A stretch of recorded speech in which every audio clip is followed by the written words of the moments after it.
So one of the most common questions I get asked is, how do we even raise this conversation, Travis? How do we begin this conversation? Whenever I raise this topic, the other person becomes defensive, and we all know what happens when someone becomes defensive. Either the shields go up, so we resort to silence, or we counterattack, which is verbal violence. Silence or verbal violence is the result of defensiveness. What can we do to overcome this? How can we initiate a conversation in a way that decreases the likelihood of defensiveness? This is one very powerful way. Think like a mediator. A mediator. A mediator is not there to decide who is right and who is wrong. Is not there to find fault. Is not there to assign blame. A mediator is there to describe the problem in a way that rings true for both sides so they both feel heard, and then to work together and look for solutions which benefit both sides. So let me give this some context to show you how this works in real life. Because in every conversation, there are actually three conversations, three stories.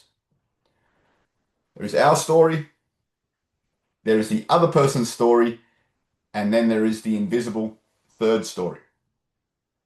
So it looks like this. Let's say I have a story. My colleague at work, John, has a very aggressive communication style, and it absolutely triggers me. John's story might be, Travis at work has a very sensitive temperament and can't take any constructive feedback. And this triggers me. Now, the neutral third story would be something like this. It seems that Travis and John both have different communication styles. And when they communicate or receive each other's communication lately, it's been leading to frustrating feelings on both sides. Okay, neutral, no one has been made right or wrong. Describe the problem in a way that doesn't assign blame. And we can use this ourselves. So the way that we do this is when we initiate a conversation, it will look something like this. We go to the third story. John, it seems that we both have possibly different communication styles. And lately, when we've been communicating with each other, I think it's fair to say it's been leading to frustrating feelings for both of us. I was wondering if we can explore that. What's your perspective?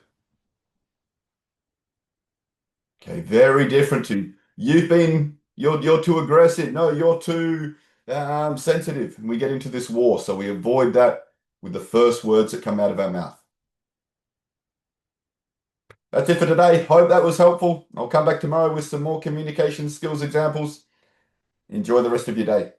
Cheers.